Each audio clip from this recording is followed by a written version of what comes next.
everybody. Hi, guys. Well, from beautiful fall in Salt Lake City, Utah, It's Thank God I'm Atheist. it's the Breathy Podcast. I'm Frank. And I'm Dan. And coming up today. No, we gotta stop. Tell us what's coming up today, Dan. We're gonna be talking about, I am going to say the words, Utah is a battleground state.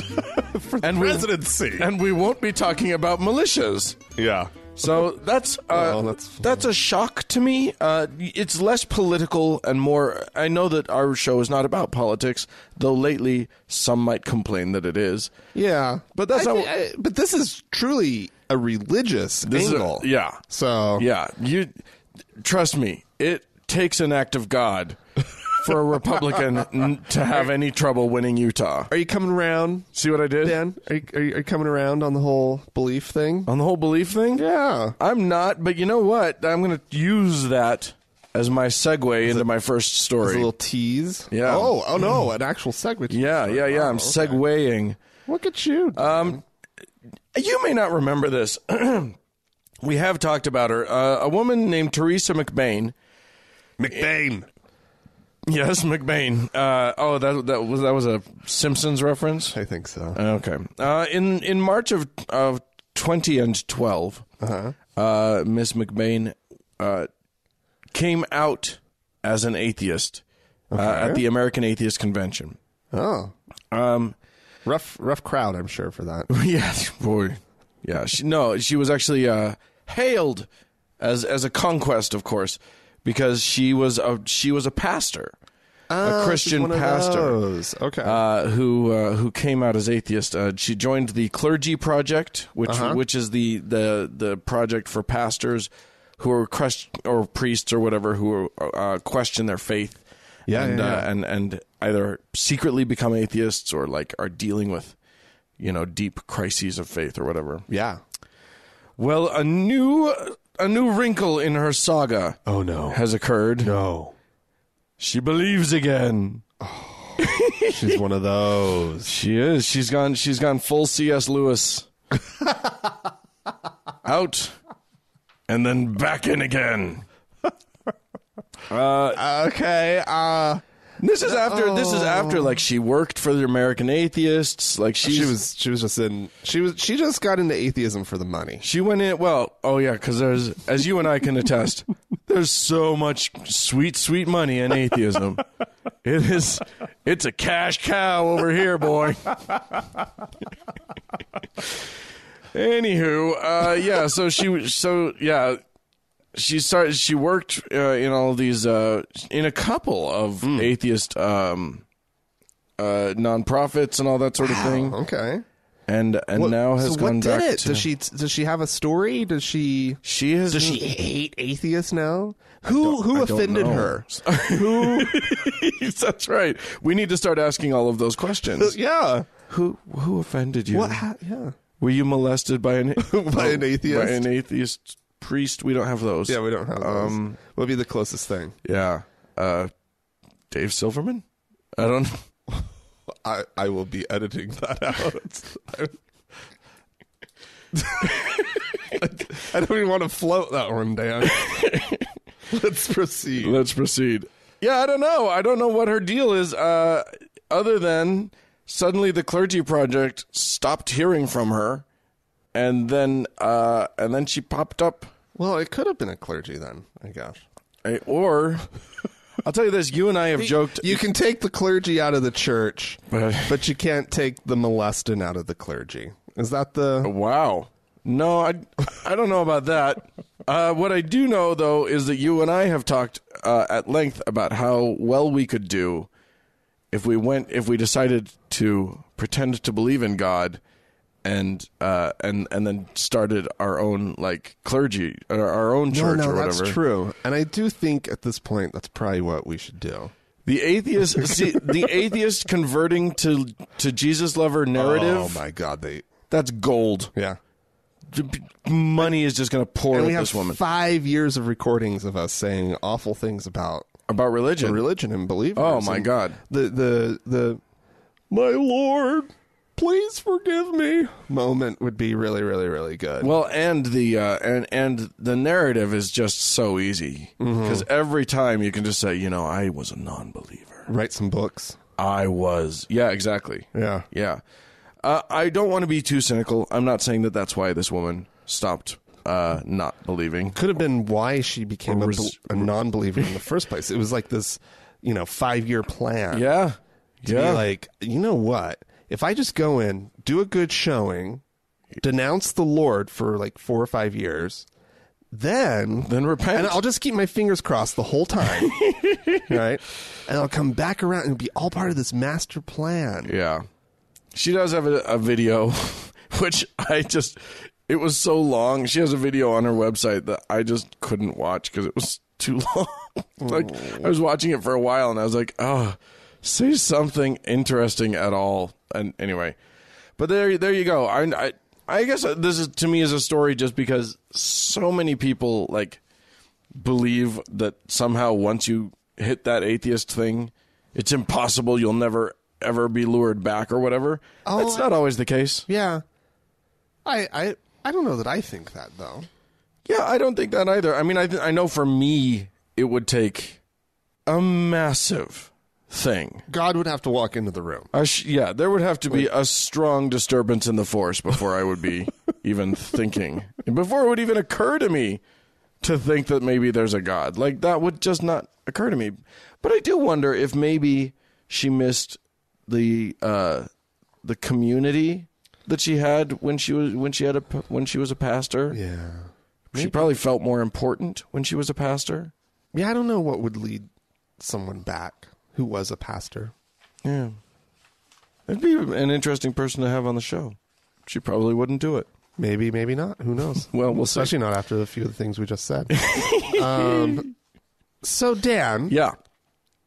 When you die, I think I know the answer. Whoa. Me die? Why would that happen? When you die, Dan. Yeah. What are your plans for your body? Oh. And I have strict instructions to Andrea about this. Okay. I want to be stuffed, and I want motion detectors put in my eyes, and a voice. I'm going to record a series of my own voice. Well, you probably have enough, actually, Dan, enough voice samples at this point. She can make whatever. She can make me say whatever she wants to. You can be like Roger Ebert, right? Where they designed his own voice into a computer when he lost his voice. Yeah, that's what I want. Yeah, and then I want, I want my hand out, and every time somebody walks past me, I want my body to say, "Put it there, partner. How you doing?" Or just any number of things, right? To alarm and dismay all those who see me. That's what I want done for my. What a beautiful, beautiful plan. I don't think it's going to happen. Originally, the plan was that I wanted that to happen, and then and then if I had children, I wanted any receipt of anything in my will to be contingent on agreeing to have me stuffed in their home for a period of time, and move me around from descendant to descendant. Dress you as Santa Claus at Christmas. Sure, exactly the kind of thing that I want. Come only because on my lap. In part because I want there to. I would love. For some reason, I love the thought of somebody calling their sibling and being like, "You have to take Grandpa. He is freaking the kids out." But I don't have any progeny, so that can't happen. Well, you fucked that one up, Dan. I really did. I ruined the whole idea. Wow. Anyway, why do you ask, Frank? Because I personally, Dan, have always figured I wanted to be cremated. Yeah. I think that's the nice thing to do. I think it's nice. It's, yeah, sure. You're not just being plunked out somewhere in a cemetery. But I never really thought about, do I have an issue with cemeteries because they are such religious places? Oh, yeah. Right? Sure. Well, one Mr. Josef Erdem in Sweden has a plan. Okay. He's putting into motion. He it's going to be a cemetery free of religious symbols. Wow. In a town called Swedesville. No. Blurgen Blair, something or other. I underlined it. In a town. I can't find it. There's a town called Borlänge. Okay. Or Borlänge, maybe, in Sweden. And the church is actually going to be operated and maintained by the Church of Sweden. Okay. They've agreed to take it on, but they have also agreed that there will be no religious symbols whatsoever. Wow. And it's actually receiving amazingly positive response, as you would expect in a place like Sweden. Sure. But you have even believers who are sort of considering it, that it's just sort of a place for everyone. Yeah. Right? It's this anyone can be buried here. You just can't put a cross or a Star of David or... What about Masonic symbols? Can you put Masonic symbols on there? I don't know. I was in a cemetery literally like a day ago and was looking at and had to look up all the different symbols I was seeing. And one said that the person was a Mason. Well, I mean, I knew the standard Mason, the compass and the square with the G in the middle. Right. I don't know what the G stands for. It stands for G. I was a Mason, but then there was another one that was like a sword over like a phoenix or something with a thing, and I was like, what is that? And apparently that's a Shriner thing. Like, you have to be highest level Mason to do that. Well, I want a microphone.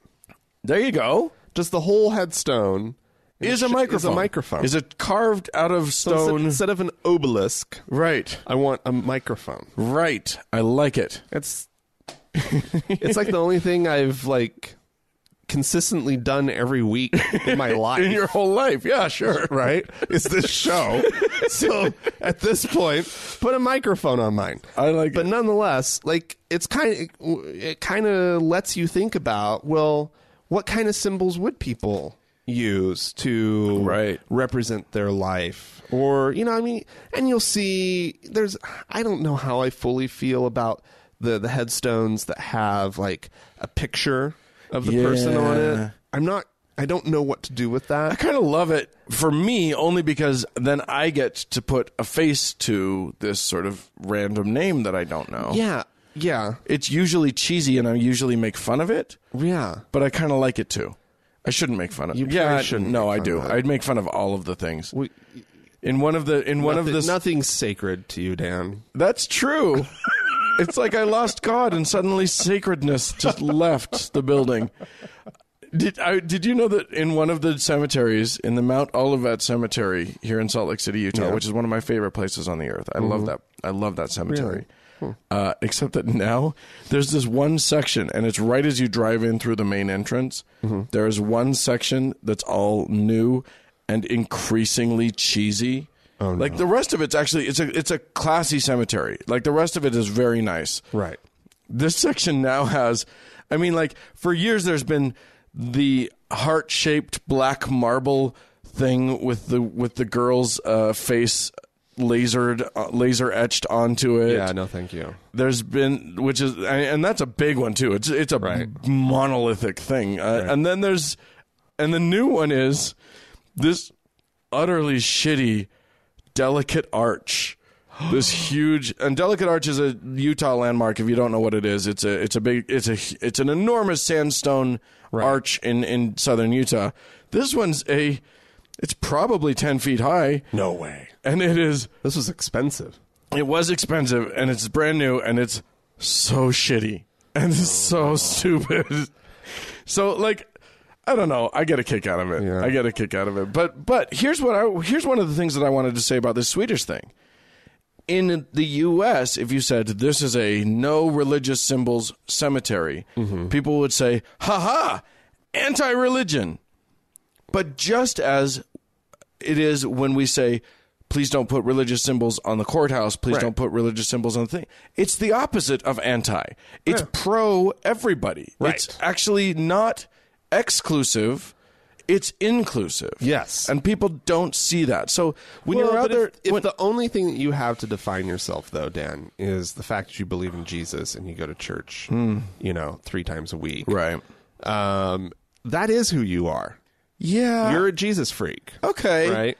I could see that. And so when you die, also, come on. Death is the thing they all have. And it's the most important part of their Right. It's part of their theology. Yeah. Death is part of their, how they shape the entire universe. They think about their death all the fucking time. Right. They have all this angst and everything, which is about death, which I have a mild amount of angst about death. I think a healthy amount. Sure. I don't like the thought of oblivion. No.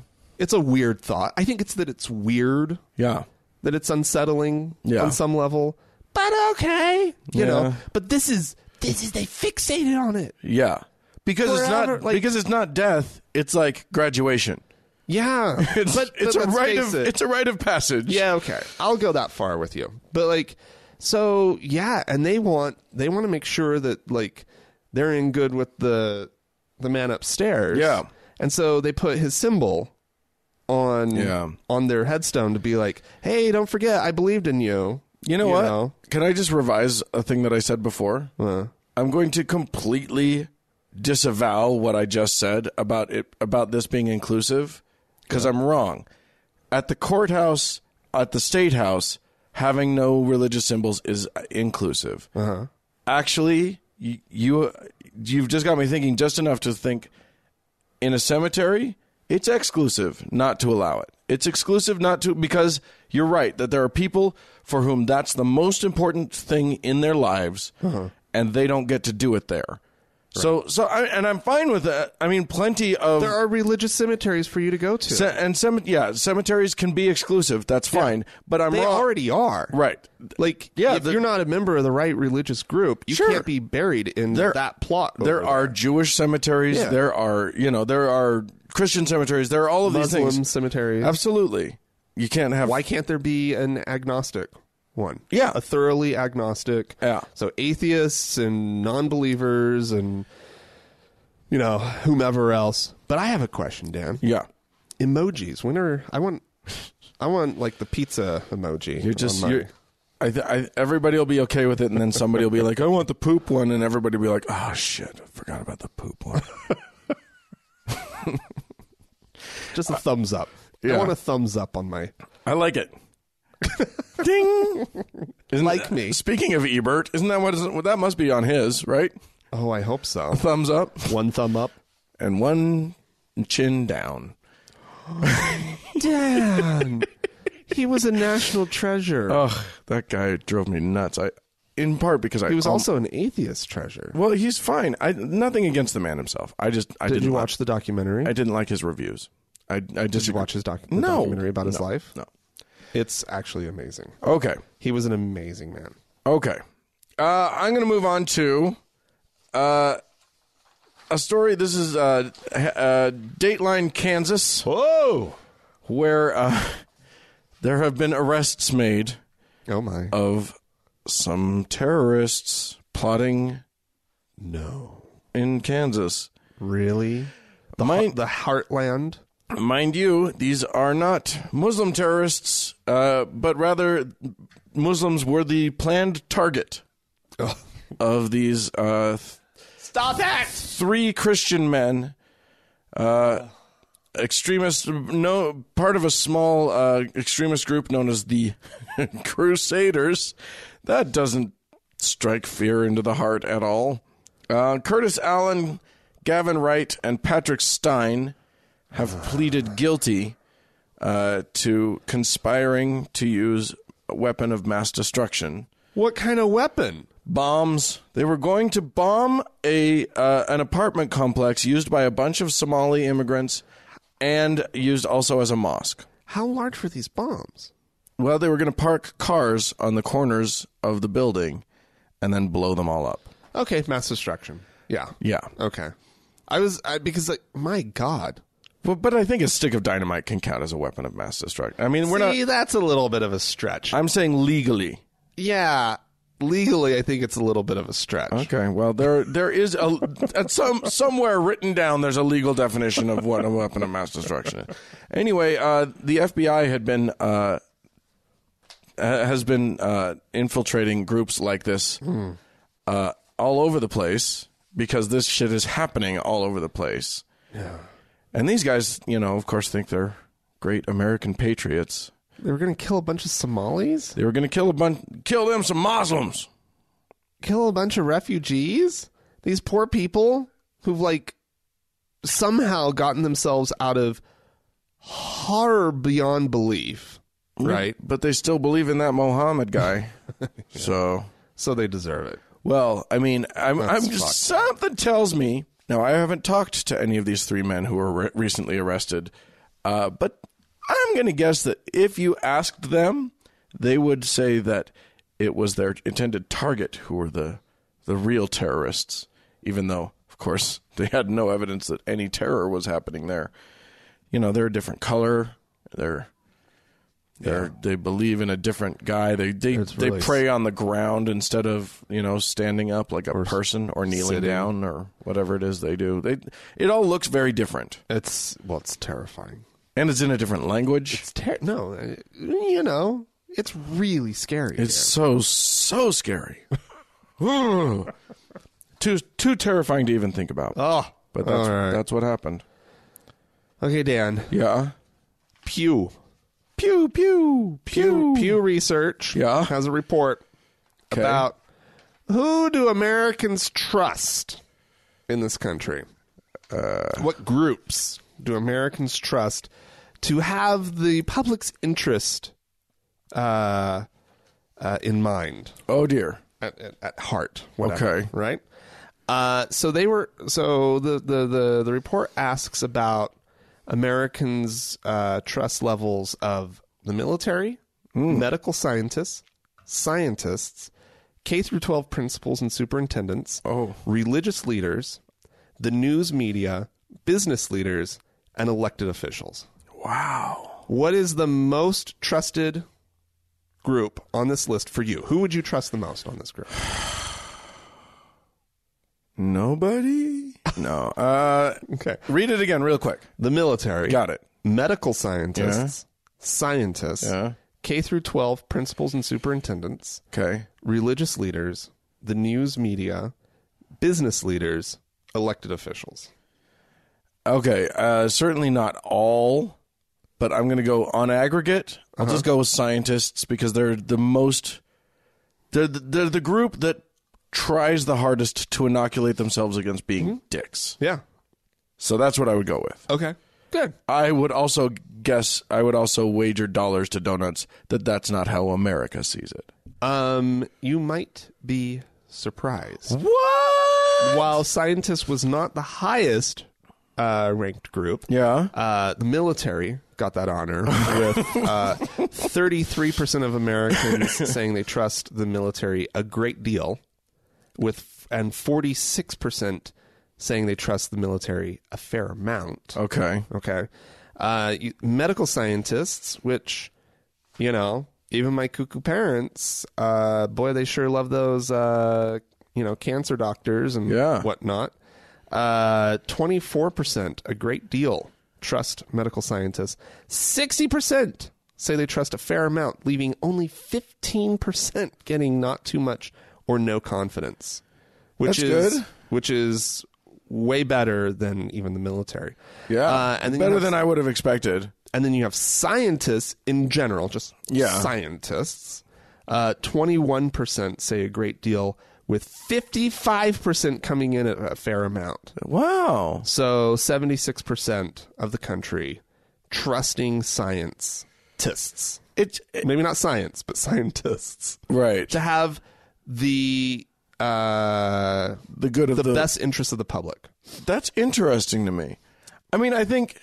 Or to act in the best interest of the public. Because all we hear about is dopey-ass Americans who are like, I don't believe those scientists. I believe, whatever they choose to believe. It's amazing how people can just believe whatever. Well, this is what's really interesting to me, with 76% of Americans chiming in that they trust scientists to act in the best interest of the public.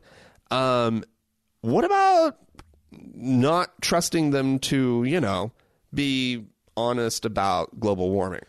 Yeah. Or vaccinations. Right. So when you start to apply this, it's like, well, I mean, vaccination doesn't take a huge percentage of the population to fuck the whole thing up. Right, that's true. And so yeah, you can take the 20 or the 17% that don't trust him at all, and then suddenly the whole thing, we all get measles. Stupid and fucked and everything. Right. But Dan, yeah, I don't know if you remember the order that all of this went in.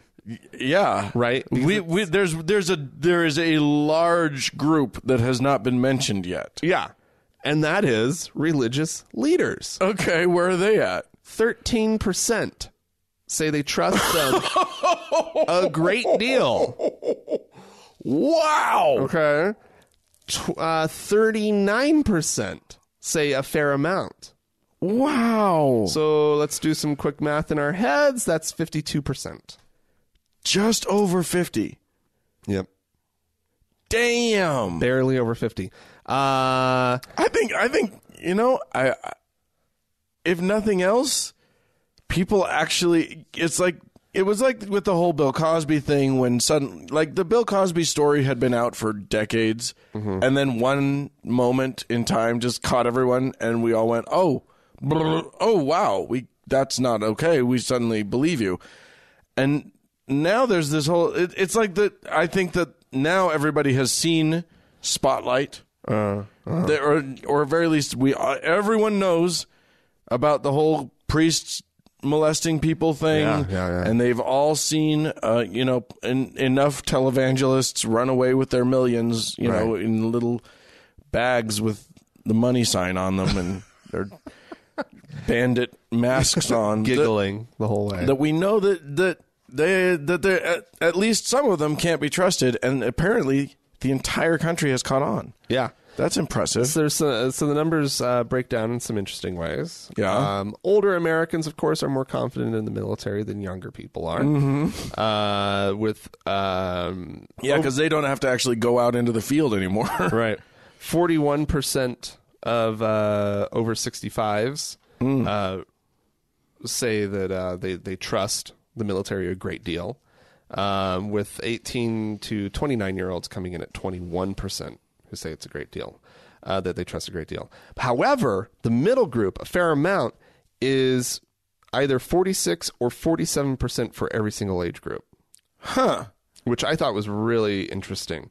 While there are fewer people who are young, fewer young people who say that they trust them a great deal, the percentage is exactly the same. This is the military. For the military, yeah. The weird thing about the military, and here's where I think the military gets a strange pass, is that we've seen military do awful things. We've seen Abu Ghraib. We've seen all this stuff, but they did awful things to them.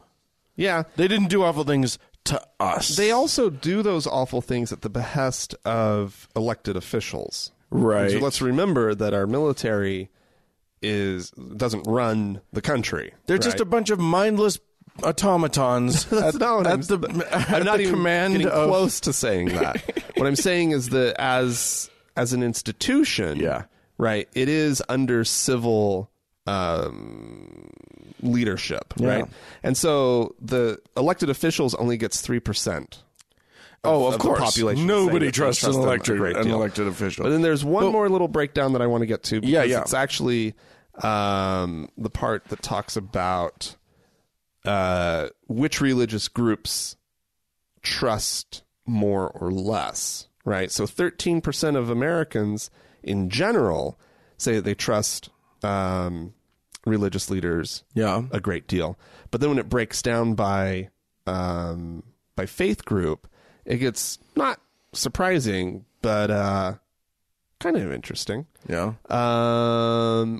Where do you think atheists come in? Trusting religious leaders? Oh God. I think they probably, I have no idea. So I can't do anything with that. A great deal is a big goose egg. But what surprises me is that 14% of atheists say they trust religious leaders a fair amount. I mean, it depends on what we're trusting them to do. I suppose. Well, yeah. Okay. I mean, trust them to have the public's best interest at heart. Is that? I believe that a lot of religious leaders, probably the majority of religious leaders, actually have the the best in their minds. They have the public's best interest at heart. Yeah, but to actually act in the best interest of the public. Yeah, I think so. I don't know. Most of them. Here's the deal. Yeah. This probably will not come as a surprise. White evangelical Protestants are the most trusting at 25%, trusting their leaders a great deal. Okay, yeah. White mainline Protestant, though, only comes in at 7%. Black Protestant, 22%. White Catholic, 15%. Hispanic Catholic, 21%. And the affiliated in general, 17%, with the unaffiliated coming in at 4%. Huh. So, interesting just a little stuff. breakdown there. I thought it was interesting. I love the whole... The fact that the military and science is like trusted more than religious leaders in this country. That is a mind-blowing turn of events. Bananas. All right. I'm going to move on to India, where... So, okay, a headline caught my attention, and then for a second, when you hear this phrase, Catholic charity, and then you see the word India, and then you see the word transgender. Unexpected. It's unexpected, and you assume only bad things can come of this. Nothing good can happen when those three words collide. And then it said that this Catholic social welfare organization called Caritas, whatever it is, Caritas, they're trying to fight discrimination and recruit transgender people. And I said to myself, well, that doesn't sound right. Something is askew. And so as I look at it, apparently Caritas is open to working with transgender people, says the Reverend Frederick de Souza. However, then so then I was reading this quote, and in the first part of it, I was like still on that wow sort of thing. And then by the end, I was like, oh, okay. Here's the quote. People who are suffering for no fault of their own because of sexual... And up until that point, I was like, wow, through no fault of their own. That's pretty good. Yeah.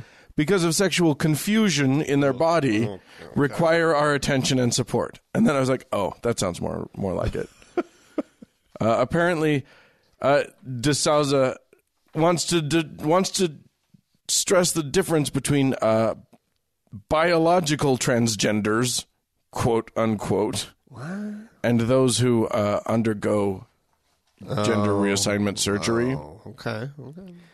He says, we don't want to confuse the two. We have an opinion on those who undergo sex change. We are not in favor of that. We believe that the natural gender one is born with is what he or she is supposed to cherish and contribute to creation. So, really, shitty job of reaching out. Yeah. I'm just going to say, you're doing it wrong. Catholic charity, that is not how that works. But yet, I'm going to say, maybe the kernel of progress? Baby steps. Tiny little baby steps. Like, that's the baby step of not throwing rocks at someone. Now we'll take the baby step. Yeah. Maybe this is 2 baby steps beyond that. Maybe let's congratulate them on their baby step. Yeah. Stop not throwing rocks. They're still not where they need to be. Right. We're not letting them off the hook. Saying we'll include you. That's another good thing. Sure. Next, maybe saying we'll actually accept you as you say you are instead of, but no. No. That's a ways off. No, that's... Anyway. These people, Dan. I tell you. What do you got? I've got another Catholic story. Okay. This time at the Vatican. Yeah? Yeah. Apparently, some property near the Vatican, the actual Vatican City. So this would actually be in Rome. Sure. But it's on, so it's 2 blocks from St. Peter's Square, down on Via della Conciliazione. Oh, yes, I know it well. Yes, of course. The Catholic Church is planning on renting out some space to McDonald's. Great! Where a Catholic bookstore used to be. Yeah, you don't need that. You know, Italy's been having some tough economic times. Sure. And somebody's got to be making money. Nobody cares about those fucking books. Yeah. Well, yeah. Plus, there's probably a Catholic bookstore on every corner. Sure. No, so this has ruffled the feathers of some Cardinals. Oh, dear. Who, the headline says, aren't loving it. Oh, because of the McDonald's. Yeah. Yeah, don't do that. You just advertised for them. I don't care. I'd rather advertise for McDonald's than the Catholic Church, and we give them all kinds of play. Apparently the rent, and this is what has the Vatican very interested in this, is 30,000 euros a month. Yeah. Good Lord. Damn. This is some heavily trafficked territory. Yeah, that one's going to make some money.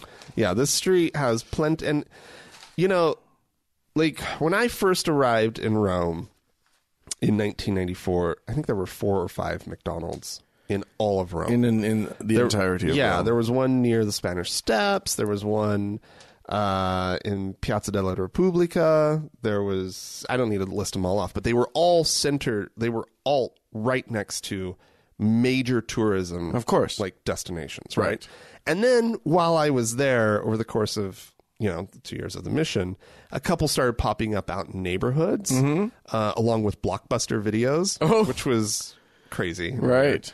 So it actually kind of surprises me that there hasn't been a McDonald's super duper duper close to the Vatican City. Yeah, totally. You know, clearly they've wanted to get in. Priests and nuns, they eat. Surely they like McDonald's too. Yeah, absolutely. And you have all of these people, like, in millions coming through the city. Yeah. And everybody goes to St. Peter's Square. Yeah. So this is a brilliant move. And everybody goes to McDonald's. We all want to pretend like we don't. When you're abroad, you go to McDonald's. Sometime on your trip, you will find yourself at a McDonald's. Yeah, and it's a very bizarre thing. It's a weird thing because, like, I like to think of myself as a traveler. It's different than a tourist. Right. I like to think of myself as well-traveled and someone who goes out there and, like, I dig deeper. Yeah. You get out into neighborhoods. Yeah. You eat it where the locals eat. Yeah, street food, all the things. Yes. However, there is going to be that moment on my trip where it's just like, oh, fuck it, I need something I know. I need something that will not fuck up, that I know will just be, that is reliable. It's Bizarro Land. And you go to McDonald's. I know. On the Champs-Élysées in Paris. Oh, my last one was in Milan. Yeah. After having spent over a week out in Sardinia having the best food of my life. Yeah. And then, like, I'm there looking at the Duomo in Milan, and I'm like, well, fuck it, that's a McDonald's right there. And went in, ordered, like, insanity. I'm about to go home where I will not be eating at McDonald's. No. But yeah, you go. Anyway, there's also a Hard Rock Cafe. Ew. Planned. No. No. Just down the street as well. For some reason, that's more offensive to me, and I don't know why. I can't sort out why that is. So gross commercialization is happening within arm's reach of American conservativization. Yeah. Yeah. And these Cardinals are just like, what the fuck? Yeah, well, okay. There you go. How does an Italian say McDonald's? McDonald's. Oh. They need an Italianate version. And there needs to be when my sister was teaching English in China, I shouldn't tell this story. It's just a tangent, but she was teaching English in China for about a year, and she knew that the kids. She was teaching them farm animals by singing "Old MacDonald Had a Farm." She was singing that with them, and the kids struggle with the word McDonald, which has a lot of it's sounds put together in ways that they don't do it or whatever. Right. But she was very pleased because they were singing this song, and nobody had sorted out that the word McDonald in the song was the same as the word that they say for the American restaurant. Oh. Which they just sort of, I think they call it something along the lines of McDonald. Okay. And then they figured it out. And it went from them struggling to say, "Old MacDonald had a farm," to them saying, "Oh, McDonald." And then she was like, "Damn it. No. We had you. It was close." Oh, that's too bad. Yeah. No. It's a very important story, everybody. Thanks for listening. Yeah. I'm glad that we got that out. Good. Good, Dan. Well, if you have any stories about McDonald's abroad or about a McDonald's invading your country, those of you who aren't Americans, you can write to us, podcast@thankgodimatheist.com. Or you can leave us a voicemail message. The telephone number is 424-666-8442. True. Go to the Facebook page, facebook.com/TGIAtheist. And while there, search for the TGIA Members Only Lounge and request to join. Closed group, but we'll let you in. Yeah. I also want to throw something out there. Oh? We could still use some more, because we had some Donald Trump ads appear on our show. Yeah. We've had some people leave some nasty, nasty little reviews about us that we had nothing to do with. Yeah. So if you like our show and you wouldn't mind, go to your listening app of choice and rate us. Give us that 5-star review to counteract the 1-star review that we got because of an ad that we didn't know was going to happen. Yeah. We didn't plan it. We didn't ask for it.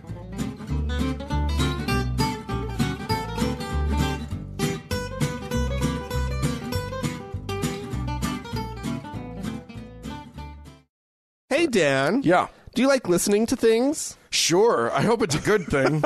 I hope it's one of my favorite things. I doubt that this is going to be one of your favorite things. Oh. You might appreciate it, and it might outrage you in a way that it becomes one of your favorite things that have outraged you.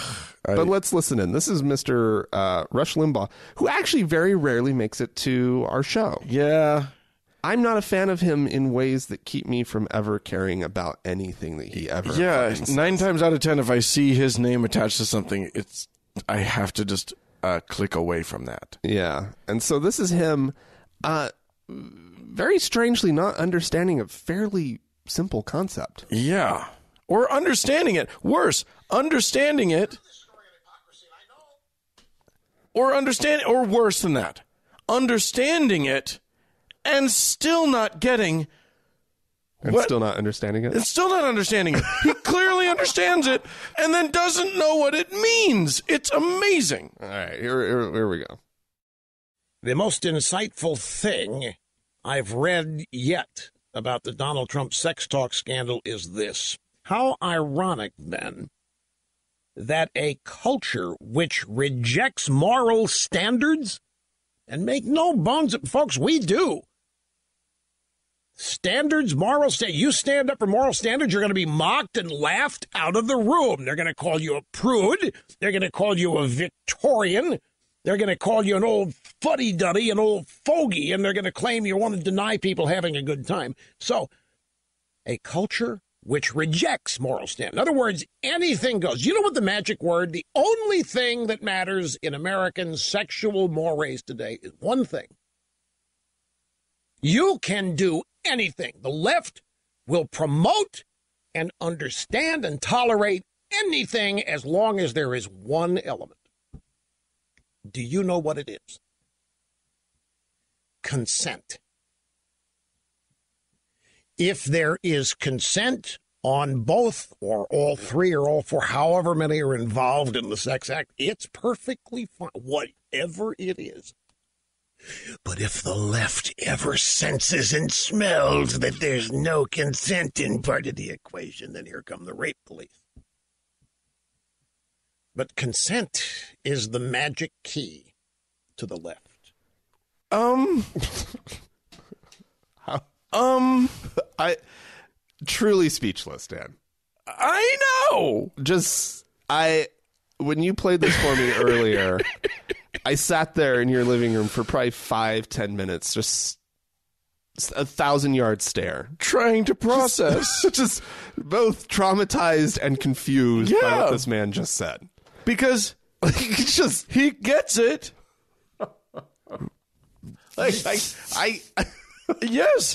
Yes, Mr. Limbaugh.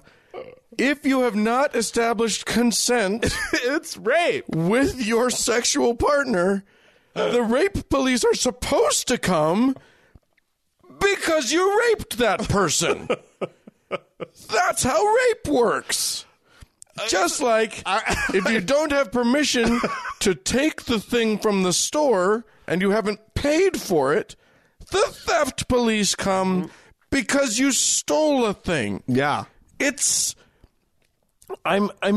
Okay. You have a different idea about what is a moral sexual activity and what is an immoral sexual activity than I do. Right. And that's fine. I am very liberal about it. I don't care who has sex with whom, as long as they are adults. Yeah. And as long as, yes, they have consent. As long as everyone consents, I don't give a fuck. But what? Like, when he started with the weird voice, with the crazy voice about, oh, you gotta have consent. This man has raped people. It is 1,000% confirmed this man has raped. Or he has condoned rape. Or he thoroughly condones rape. I don't want to defend this man. I also don't want us to get in trouble. Oh my God. For saying that Rush Limbaugh raped someone. He doesn't understand it. Right. Right. Right. It's clear, and I only say this satirically, or whatever way gets me out of trouble. He's a fucking rapist. Is all I'm going to say. I have no evidence. I have no proof of that. Other than the fact that he doesn't know that consent has to be established. It's required. Jesus Christ. What as like this crazy leftist liberal cuckoo, Yeah. What's the worst thing that you can call somebody who has, who's kind of in Rush Limbaugh's camp?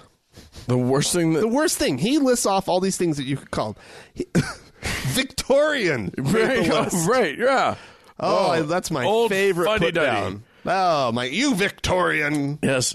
They'll call you a Victorian. They'll call you a fuddy-duddy. Oh, that's awful. They'll call you a rapist. We now know one of the worst things that you can call Rush Limbaugh. Rush Limbaugh or any conservative listener of his. You Victorian. Yeah, clearly it cuts deep when he hears that one. Oh my gosh, that scares the bejesus out of me. Let's move on. We have a voicemail, don't we? We do. Why don't we listen voicemail. to? We have a few voicemails. We have two voicemails that we're going to play this week. International, and this is the international edition of voicemail with Frank and Dan. Voicemail, yes. It's voicemail with Frank and Dan. That's international. That's not really a thing, but I'm going to play this one. Hey, Dan and Frank, this is Greg here from McLaren Vale, South Australia. How you going? Love the show. Really enjoy listening to it. I've been listening to it while I've been weed whacking today, or brush cutting as we call it. And your episode about Billy Graham, I can tell you something. I'm a third-generation atheist. My Nana, when Billy Graham did a revival tour in 1956, she went there and heckled him and got thrown out. So I come from good atheist stock. And, the other stuff about the Mormon thing, I had some Mormons come visit me quite a few years ago. And there was a young convert, and I was bringing up all these points, and you could see that the American elder, who was probably only about 19 then anyway, was getting quite concerned that this young Australian was going, yeah, good point.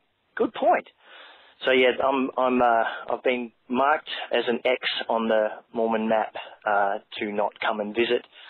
And just lastly, on the whole idea of spiritual atheism. I consider myself a spiritual atheist. I don't believe in a higher power, and I don't believe in any gods whatsoever. But there's something about a connection with nature that we're from it and we return to it, and what's in nature, in all the plants and trees and other animal species is in us as well. And I think, intrinsically everything is connected, and that's where my spirituality comes from, walking through a forest, standing on the beach, just taking a nice big deep breath. But anyway, I'm enjoying a beautiful day. It's 31 here in our degrees. And, just cheers for a great show and look forward to listening to more. Okay. Boy, howdy. Hippie. You damn hippie. No, I love that point. The connecting to nature thing? Yeah. That's you great. know. That's fine. I love that. Lord knows I love a nice hike in the mountains. Oh, absolutely. When you got nature like we got here in Utah, you better love it. Or go out to the Great Salt Lake. Yeah. You know, that's beautiful in its own unique way. Utah is almost unnatural in its nature. We've got a lot of like weird ass nature. Well, in a wide variety. Yes, indeed. Of terrains. Sure. Deserts and forests and rocks. All within close proximity to each other. Yep. We're pretty cool. It's pretty nifty. I can totally appreciate that point. Yeah. Yeah. And I'm glad that your nan heckled Billy Graham. That's hilarious. Yeah. There was like another point in the middle there somewhere. There was another point. I don't remember it. We agree with all the things. We're really good at this. Yeah, we are. We were paying attention, I promise. No, we were. We were. Oh, the missionary thing too. Here's the thing. That X on your name, on the Mormon thing, that hurts you. I don't know if you realize this, because you could have had two strapping young Mormon boys doing that weed whacking for you. Yeah, that's true. You didn't have to do that. You never had to weed whack again in your life. Just have them do your chores for you, and then give them some water, and then have your conversation that blows one of their minds and scares the other one. Yeah, and it's just a glass of water.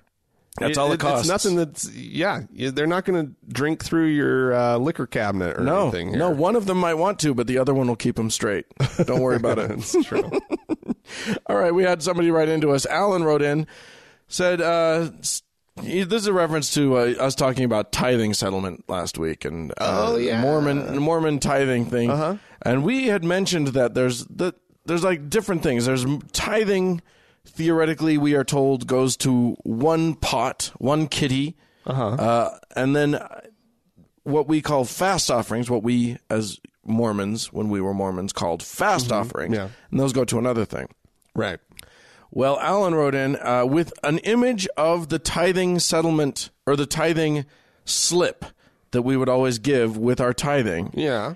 That says, he said, so you guys haven't paid tithing in a while. Regardless of what you call the dollars you give, it all goes into the same accounts. See the attached fine print. And when I do see the attached fine print... So he actually emailed us a copy of a tithing slip, right? That's correct. Okay. And on that slip, here's what it says. Right. And it's not even that small of small print. Right. They're not hiding it. They're not hiding it at all. It's quite large print. It's hiding in plain sight. It says, though reasonable efforts will be made globally to use donations as designated, all donations become the church's property and will be used at the church's sole discretion to further the church's overall mission. So they can use that money however the fuck they want. Right, yeah. And on the slip, it's like there are these different boxes. So you can give some money to tithing, and then more money to fast offering, which we discussed last week. More money to the general missionary fund. Yeah, these are in addition to your 10%. Right, yeah. This is how they're getting more than just 10%. On top of your 10%. Even though it all goes into the same fund. And you're not required to give this, but you're kind of expected. I mean, fast offering is pretty expected. Yeah. The rest of them, General Missionary Fund, then the Ward Missionary Fund, just for the missionaries that are in your parish. Right. Then humanitarian aid, and then other. Yeah. And you're allowed to specify what the other is supposed to be, but it doesn't matter because it just goes into the pot. Right.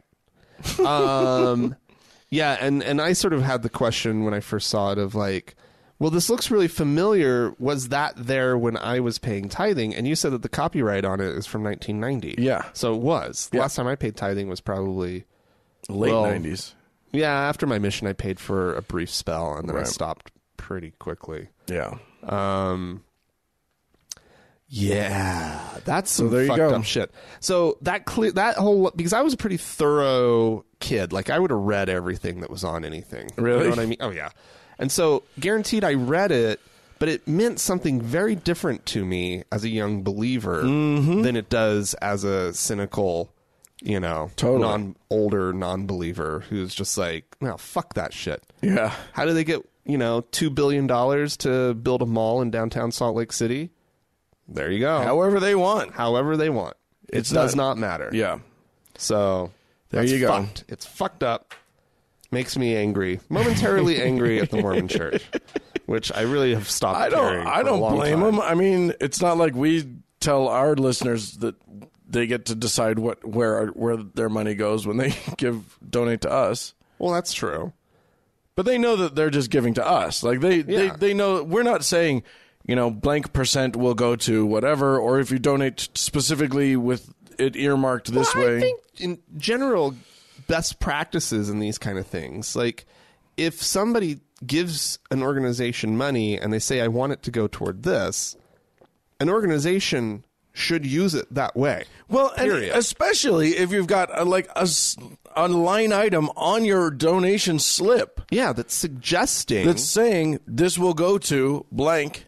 Then yeah, you got to make it go to that. Otherwise, you're kind of being real serious dicks. Real dicks. You know? Yeah, that's jerky. Ugh, anyway, all right. Another voicemail? Hey, Frank and Dan, this is Yulan calling from Kuala Lumpur in Malaysia. And thought share a new story with you guys, which I found pretty ridiculous this morning from my colleagues. So in Malaysia, they've been going on a rampage of revoking or denying halal licenses to some food companies. So Aunt Annie's is a pretzel chain here, and they have a pretzel hot dog or a hot dog pretzel, not really sure what. But because of the fact that it has the word dog in it, which is haram, and then people might mistake that for having dog meat inside, they have basically had a clampdown, and this is having a pretty hilarious chain reaction. So anyways, I thought that I'll share that with you because I thought it was pretty funny. And hopefully you guys should have my Patreon details now because my PayPal thing dropped off. Not quite sure why. Love the show and looking forward to the next podcast. Take care. Bye. Thank you for the call, first of all. But isn't that the dirty secret of hot dogs? There's actual dog? There is dog meat in them? I think the dirty secret of hot dogs is there's no way of knowing what's in them. And Americans accept that. We all accept. We don't know what's in this. It's probably some meat. Lips and asses. Isn't that what the raccoons on the Great Outdoors say is in hot dogs? Yeah, I mean, but yes, it's funny. That's pretty hilarious that, like, I actually read an article about this, and it was saying, like, they have to stop using the words hot dog because it's so confusing, and you're going to get shut down. Here, have some hot dog. We warmed it up for you. Yeah, nope. No, we don't do dogs. Oh, my gosh. That's just... Frankly, that is really funny. Frankly, if your religion's food practices line up with what Samuel Jackson had to say on Pulp Fiction, just as a sort of random rant, you might want to reconsider. It's just dumb. Like, why? He had a whole thing about pigs and dogs and whatever. Oh yeah, you don't remember? It's been a long time since I've seen that movie. It's a great film. Yeah. Anyway. I have a better memory for the Great Outdoors starring John Candy. Yeah, apparently you do. Apparently you do. Yeah, your reference was so mainstream. Sorry, I went so obscure on you. That's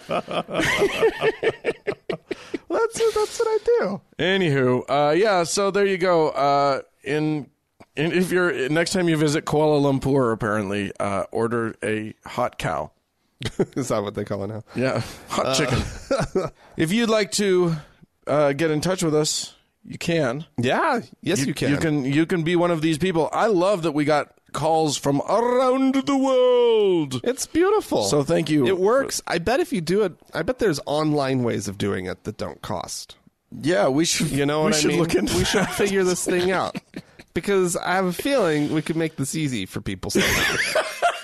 And we just, in our own sort of... Hey, if you guys know of ways where people can call us from around the world and it doesn't cost them an arm and a leg, please help us with that. Otherwise, you can call us. We're at country code 1 424-666-8442. Or you can always write in a message of some kind through electronic mail. It's a thing we have now. And the email address is podcast@thankgodimatheist.com. Yeah. Go to the Facebook page. Yeah, do that. Facebook.com/TGIAtheist. And please, if we have to talk about donors. Yes. We have some. Yeah, we need to thank some people. Yes, we do. So we have 3 new donors at 3 different levels. Oh, good. We Hala came in at the she's a new. I'm assuming she. I don't know. Let's not worry about a gender. This person came in at the faithful. Okay. Hala is our new faithful donor. Hala. Brian is coming in at a beatified. Ooh, and, beatification. and Yulan is coming in at venerable. Wow. And In nomine Patri et Filii et Spiritus Sancti. Amen. And Judy continues to be our current savior as our top donor. Judy. Thank you, Judy. Saving us one more week. We thank you guys so much. And if you would also like to take those steps towards sainthood, you can do so by going to the Thank God I'm Atheist webpage and clicking on the donate, the Patreon button. It's just right there. So easy.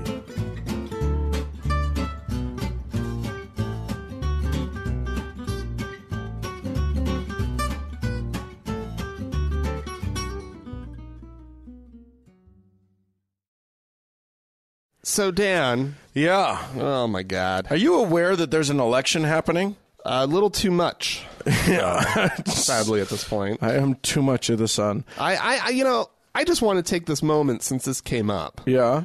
To just say what I know Americans are really feeling and that international listeners must just be completely baffled by, which is, what the fuck? Why does it take so fucking long for us to get through this process? It's the worst. It is awful. By the time the presidential elections come around, I don't know of an American who isn't sick to death of the topic. Because the next election cycle starts next December. Starts in a month and a half. They usually take 2 years off, and then it starts back up again. It's such a pain in the ass. We apologize to everybody. It's 2 years But you have to long understand, the United States of America has values. And the biggest value of them all, I think we can say this safely, a universal value of America is television. And does it make for good television? And we have these 24-hour news cycles that need something to talk about. So let me tell you, those debates. Oh my God, it's a shit show out there. I tuned in. I watched all 3 of them. Did you? And I watched part of the vice presidential. I didn't get home in time to watch the first half, but I watched the second half. I wasn't able to watch the last one. And as far as like television is concerned, I was kind of on the edge of my seat, especially with that first one. It made for some pretty good television, but you just didn't know what the strategies were going to be. Right. Well, that Donald is a bit of a wild card. Yeah. And Hillary did such her preparation level on how to unhinge him, how to get him to go off the rails was actually an amazing thing to watch. It was pretty because whoever came up with the strategy really knew what they were doing, and I was worried about that. What I was worried was that he would just steamroll her the way he did in all of the debates in the primary. Yeah, he was just a steamroller that would just plow through, and anybody that got in his way got crushed. And he did a great job. Yeah. And he's so different than a politician in not good ways, P.S., but he's so different that the politicians don't know how to handle him. Yeah. Because a normal politician makes a point to which someone else makes a counterpoint, to which someone else makes a rebuttal. You know what I mean? Like, it's like somewhere in there might be a snarky, good one-liner. Right. But it's never snark. And snark is the key word here. Right. Like, and then it's not vicious. It's not attacking. Right. And you may be really good at like deflection and redirection and all of those things. All of those things. Fair play to you in politics. Yeah. He does. His misdirection is just don't talk about whatever the question is, and just and then personal attack. Yeah. Wrong.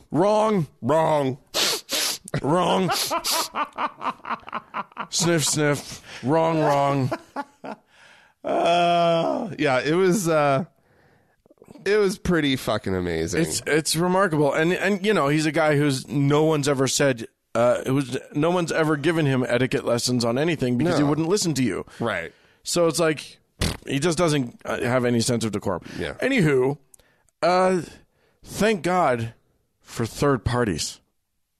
Really? No. But, I mean, I would love for there to be multiple parties. I wish there was Also, I love that we have all decided that any party that's not in the two main parties is a third party. And not the fourth. Exactly. Look at all of the third parties. All 12 of them or whatever. They're not third. We'll call them extra second parties.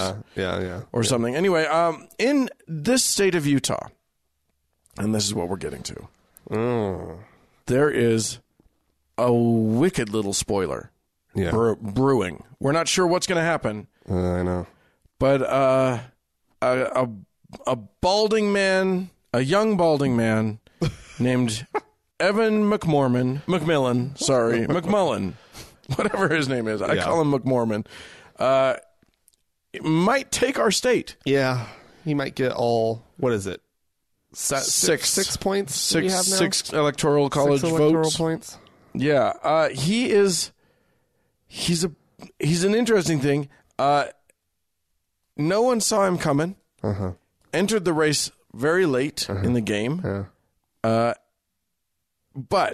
here's the deal. You've got Mormons who, in Utah at least, are going to vote Republican. Right. That's just how that works.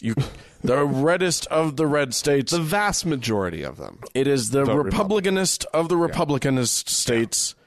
And then you throw Donald Trump at them. Yeah. And let me tell you something. This state would have voted for Ted Cruz like a motherfucker. This state would have voted for Marco Rubio. Yeah. Anybody.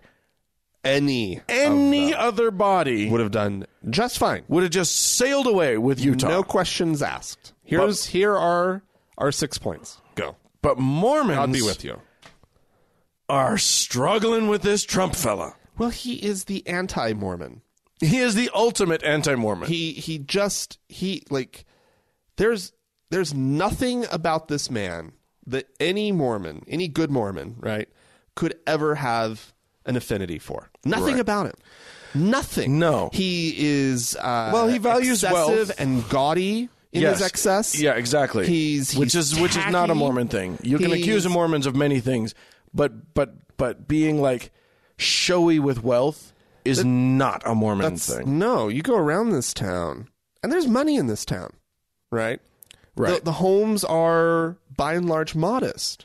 There are a couple neighborhoods where they're a little bigger and fancier and whatnot. For the most part, the Mormon zeitgeist really is repelled by that sort of thing. Yeah.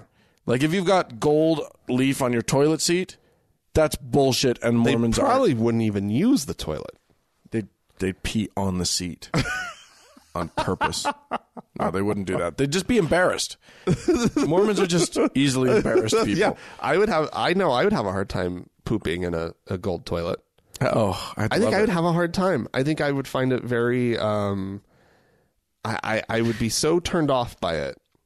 These are values that have stuck with me. Absolutely. Really firmly. Yeah. I do not like conspicuous displays of wealth. No, I don't either. I find it really As a matter of fact, but although my response to the gold toilet would be the opposite, which is that I would like the statement it makes that I'm pooping on it. That I'm pooping on your conspicuous consumption. Well, no, that would be better to like poop on some like ugly statue figure or something or other in the yard. Go drop trowel and take a dump in their fountain outside. Right. You know. Yeah. But the whole Mormon thing is they do value wealth.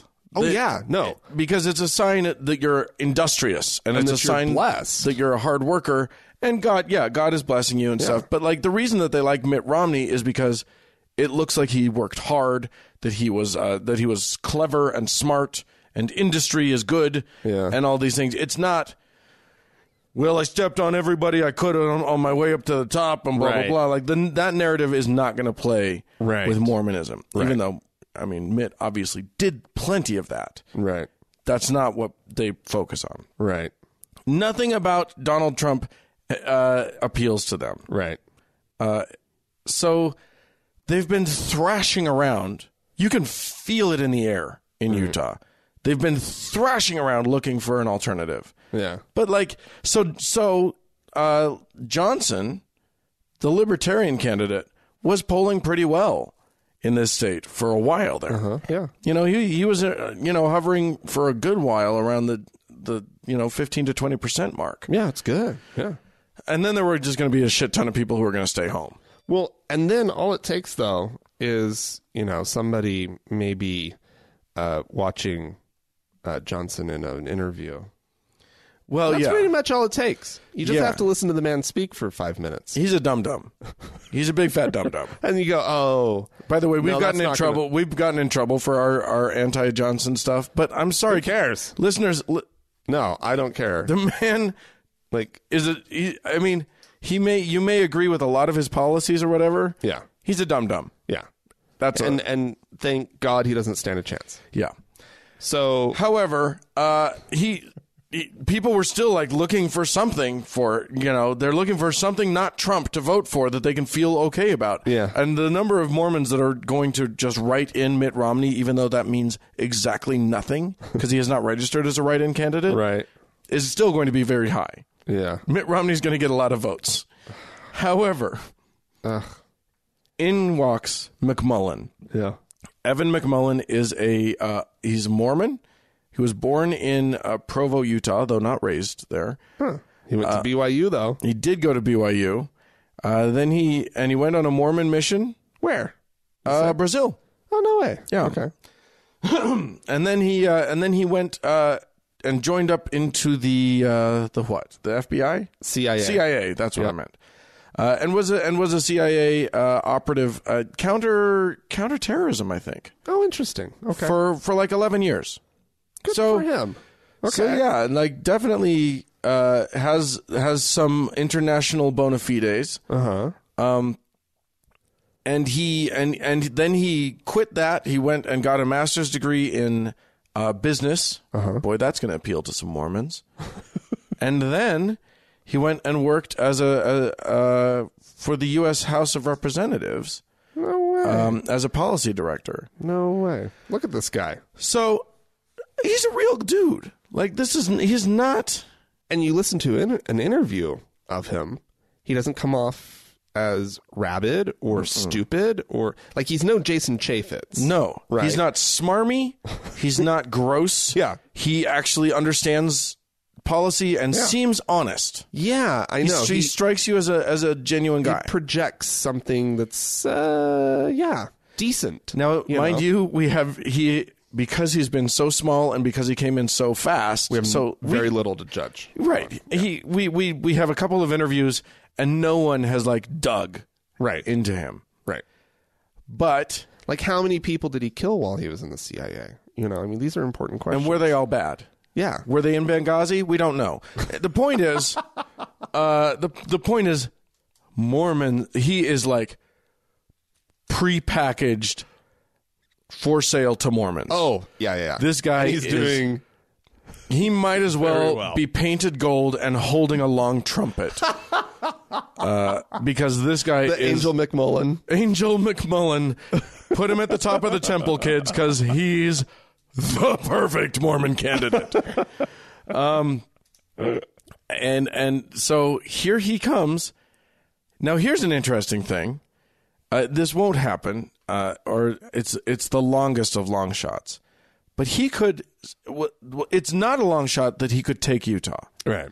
Right now, 538 has him at only 13% chance of taking Utah, but he's climbing. He's got probably projected a 26% share of the vote. Yeah.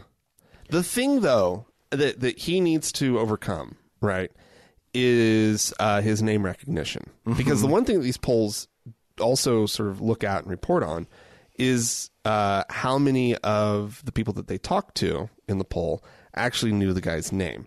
And the number was incredibly low for for the percentage of the vote that ostensibly he would be getting right now. Yeah. Right. And so it's like, if he can do that, if he can continue getting the press that he's been getting, right? And he's been getting national press. He's been now. getting national press. He's on the ballot, and I think plenty of press here in Utah. He got on the ballot in I think like 8 states or something like that. Yeah, it's a handful. He's running as an independent, but he's obviously actually just running as the real Republican. Right. Like that's sort of what he's doing. It's really quite remarkable. I mean, who knows what will happen if he gets the state's vote? There's enough time that he could actually get this state's vote. Yeah. Now, here's a very interesting fact. Uh-huh. If, and this is not likely, but if neither Trump or Clinton were to get 200 and something, I don't remember the exact number, a specific number of electoral votes. If it were if it's basically tied, and McMillan has his little 6 electoral college votes, then the procedure is that it goes to the House of Representatives, I think, and they kind of decide who the president is. Yeah, which means that there's this tiny road where McMillan could be the next U.S. president out of the blue. Because it's not like the House of Representatives loves Donald Trump. Right. So if it goes to that, 3 candidates go into the House of Representatives, and they get to just choose one of the 3. Isn't there something, though, that the House of Representatives can pick whomever they want? No, I think they have to choose one of those. I think they have to pick one of those candidates, and it has to be a candidate that has won at least 1 electoral college vote. I didn't know these rules. It's because they never come into play. Because this is not an event that has ever occurred nor will ever occur. No, see, there was an episode of Veep where it was a tie. They got had 269 per candidate. Right. Right. And the House of Representatives picked her vice presidential candidate. Oh. And well, I guess that's a person who had an electoral vote, though. Like, he's on a ticket. Yeah, but, I mean, I don't know. I think that actually could happen. Yeah. Okay. I don't know all these rules, and I don't know that Veep is the best source for this, although they do research the show. That's basically journalism, that show. Well, I've heard that, like, the procedural stuff, they actually base it in reality. Right. Right. Even though, like, the way to get only 269 votes is a breakdown of the states that just wouldn't happen. Right. You had to have one state that... You have to have one state that goes to somebody else. Well, yeah. And that's what's happening here. Well, no, because you have to have 270 to get the presidency. But if you split 538 in half, which is the total number of electoral votes, right, you only come up with 269. Right. That's why you can have technically a tie. Right. So if McMillan wins Utah, then the rest of the electoral college deadlocks. And then the House decides that they hate Trump, which they do. Right. But it's still Republican House. Right. So they're not going to give it to Clinton. it's possible that bald-headed little Mormon guy could be the next president. Or they give it to Pence, or they give it to... Right. It's not going to happen. Of course that wouldn't happen. However, it is now a possibility. That is one of the things it is one of the possible outcomes. Right, exactly. And what's interesting about this cat is that I don't hate him. Well, I don't know enough about him to hate him. That's true. You know? But yeah, I mean, And here's the thing. I usually don't end up hating candidates. No. Like, that's just the other guy, right? Right, or the other gal. Sure. Right? Like, and we have disagreements. I don't agree with your assessment of how to take the country to the best, on the best road. Donald Trump is one who, he's hateable. Qualifies as a hateable candidate. Yeah. And I suppose in the past, I would have to really go through my memory and see if there was somebody who I just absolutely despised. But that's not me, right? That's not usually where I go with this stuff. Right. Here's what's interesting about McMullen for me. Mm-hmm. He was a nobody. He's literally, no one has heard of him at all. And he declares that he's running for president in the middle of the presidential, like after the primaries have already been fought out. And so what's your assumption? Crackpot. Yeah. Nobody will pay any attention to this guy. Like, people do this all the time, but they're usually like, hi, my name is Sparkle Pony, and I'm running for president of the United States. And, it's just funny. Yeah. I'm starting the pastry party, and I'm running to make sure that there's a pie in every cupboard or whatever. And gets my vote. Who is this person? Because are they on the Utah ballot? I'll vote for them. Might be. Pastry party, yeah. But the thing about this McMullen guy, I don't know how, he's been in political strategy, so he knew. He must have known just the right people to and he knew how to call up a newspaper and get a story, and he knew how to and he knew Utah. Yeah. I think that's the thing. He knows Mormons. First of all, I will be shocked if he is not a senator. Next election. If he could replace one of our senators. He's going to be in the next. He's going to replace Hatch. Yes, please. I in 6 years in 4 years, knowing actually, very little about this guy, but yes, please. Yeah. Hatch and Lee I'm fine with them just hitting the curb. Yeah. At this point. Yeah, I would be shocked if he wasn't a senator next time around, or a House of a representative, anything. I think he's got a shot at a real presidential candidacy in the not too distant future. Yeah, he needs to hold some public office first. I don't know his story. He needs to be doing something between now and the next and one of the next cycles. Yeah, but his story, this whole CIA like the military side of things story could play really nice. Yeah. But unfortunately, I think he may have blown his wad on that one. He needs to do something between now and then.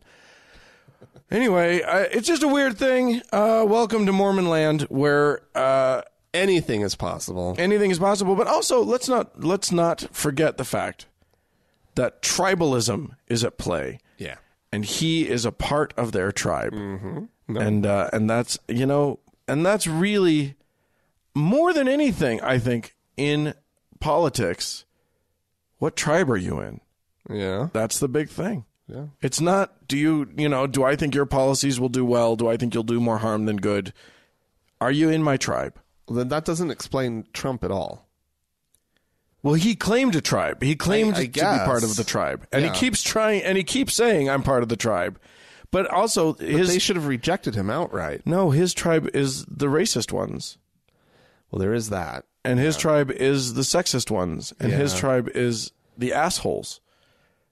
So that's who he mobilized in the primary. Yeah. And it's not working for him in the general. Unsettled white men. Yeah, exactly. Yeah, exactly. A bunch of people who were like, how'd we let the black guy in? I'm not comfortable with that. Yeah. Now we got a woman? What? Yeah. Never. Yeah. Yeah. It's a terrible time to be a conservative white guy in this country. I know. All of your privilege is crumbling around you. crumbling. That's not true. We still have plenty of privilege. Thank God. Right? What would I do without my white privilege? I know. Psh, you're not even straight. I know. I don't have all the privilege. I've got all the privilege. Yeah. Except I'm not Christian, so I don't have all the all of it. I don't have all the privilege. You got to strike against you, Dan. It's true. You know. It's true. But and you live on the west side.